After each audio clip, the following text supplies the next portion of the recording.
So there's this common problem where after you've published your Power BI report, you realize that if users should click on some of the shapes that you have used to create your background, you realize that the shapes will start covering some of the functionalities that you've added to your report. So the users will have to click elsewhere before they can now have access to click on some of the other functionalities. And that's a very big problem.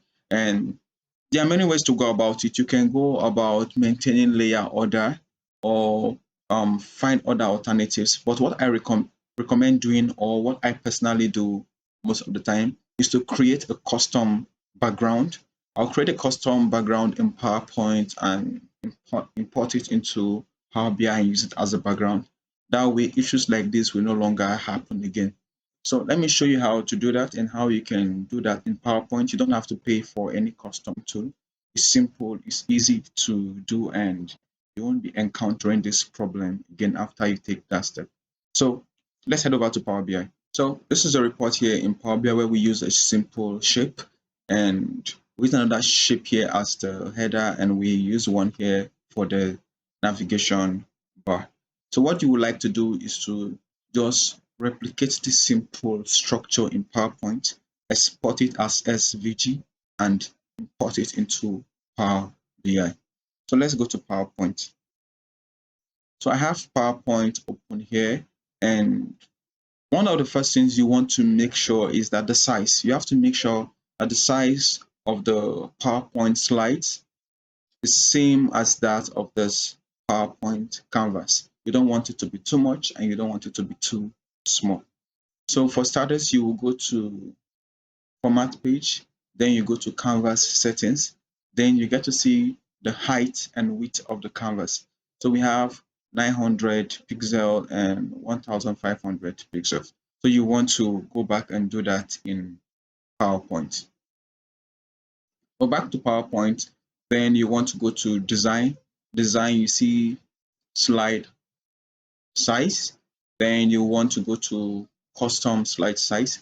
So you realize that the size in PowerPoint is in centimeters, right? So you don't have to worry about that. Just type it in pixels.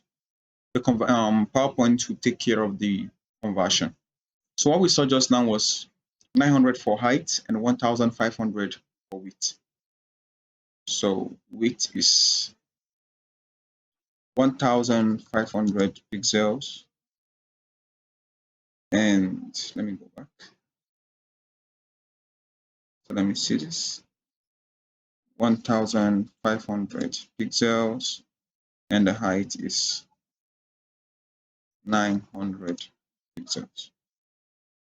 So that's done. You see it has converted to centimeters. Just click on OK. In some cases, you'll be prompted to OK. In some cases, you'll be prompted to click on some options, right? But there was no prompt here. You can now take care of this. We don't need it. Don't need this as well. So what else? What else can we look at? We can choose to the background here, for example. You can look at the background and say we want some shape here, a rectangle preferably. Expand this to fill the page so we have the rectangle. We would want to make sure that there's no shape outline. The shape outline is no outline, so that's fine. Then we want to use the color that we have in the Power BI report. So we'll go back to the Power BI report, and this is the color we have right here.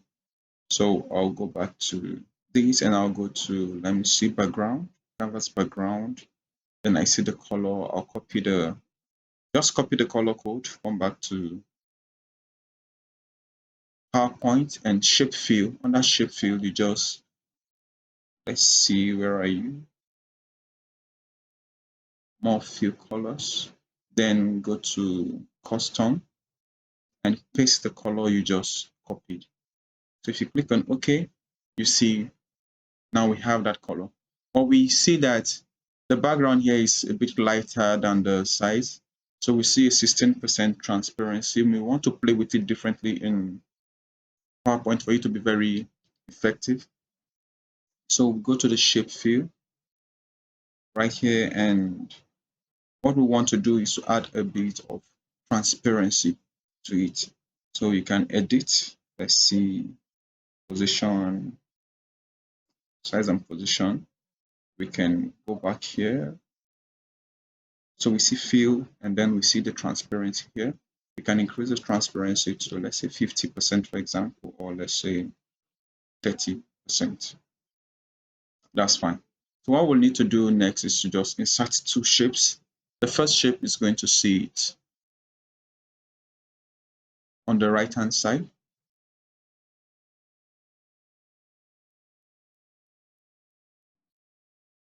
That's the first shape, and we know that the color is still the same. So we'll paste the color that we copied earlier. Click on OK.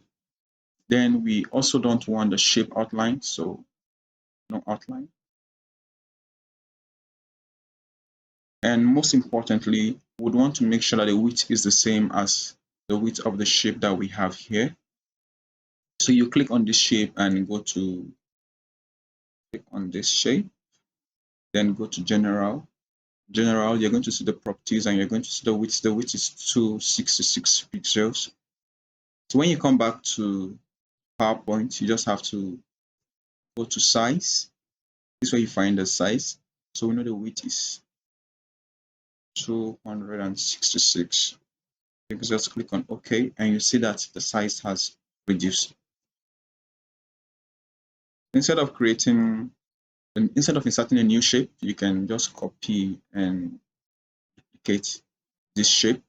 But this time around, you want to use it for the header. Remember that you can use a different color, but for the purpose of this illustration, I'm not going to be doing that. So I'll paste this, and I'll just confirm the height. So I'll click on this, on the shape at the top here, confirm that the height is 88 pixels. So I'll just come back to PowerPoint and click on the height. So I'll change it to 88 pixels. Click on OK. So that's fine. So we have everything that we need in one place. So up next, what's next is for us to export this and use it in Power BI. So you could just select everything, then right click. You have the option to, let me see, select everything. Right click, you have the option to save as picture. So, but this time around, you wouldn't want to save it as PNG. You want to save it as SVG. Is the best, just to mention and maintain the quality, especially when you make changes to your page size in the future. So all these, see this background, I'll display that background. This background, this is fine. Save. So we've been able to export the background that we've created. So we'll now go back to Power BI for example and take out the shapes that we used here. Now we can go to general properties, we go to canvas background. We don't need the transparency anymore. We already implemented that in the background that we created. So we just import this image. So when you import it, it's going to look a bit funny. So you can choose to say fit. Let's see transparency. No. Let me change the color a bit just to be sure. Yep, exactly. So the background had the same color as the image before. So that won't mess it up. So I'll just took the background back to white. So we have fit or fill. Let me see. I think fit looks okay. Fit, fill, almost the same thing. So now we have the background that we use. I change the color to white and the transparency is at 0. So this looks okay. Now you don't have to worry about people clicking on the shapes that you're using your visual anymore. So you can also use this to plan your visuals, idea you have in your mind on where you should have navigations and where your visuals should be. So all we have to do is to replicate the same process for the other pages. So I'm doing that, delete this and this. So now we can just go to background settings. I use this color, so I wouldn't want it to be that color anymore. This is white. Now I can just import that shape, and I want to make sure that it fits, and that's fine. Looks okay. It's working fine. Then we go to the last page, remove the shapes. So you realize that, for instance, in this visual, we have two shapes. So imagine if you have like up to 7, 8 on, let's say 10, 9 shapes. So doing this is also going to reduce the number of elements that you have in your report, which will also make your report to load faster. And finally, we import the background and we set this to fit, and we have the shape. Simple. So if you have, let's say we set this initially, all we have to do is just duplicate the pages. We don't have to worry about the shape, except if as you transition from one page to the other, the background will be different. So this is how you create a simple background with PowerPoint and use it in Power BI. With this, all you have to do next is to publish your changes. So now we can just go to Power BI service to see the difference. Remember the initial report, we have this problem right here where people click on the shapes, and when they come back, they have to click elsewhere before they can interact with the functionalities that we have available here. So instead of signing in, let me just close this and refresh this page.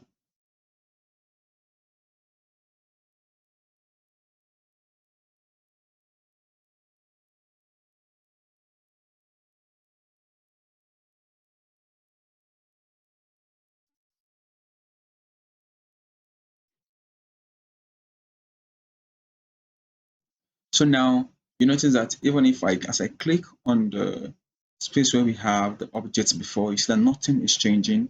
The object is not coming to the front. You don't have to worry about setting maintain layer order. You don't have to worry about all that again, because now you have a background that is an image and it stays in the background. It allows you to do whatever you want to do.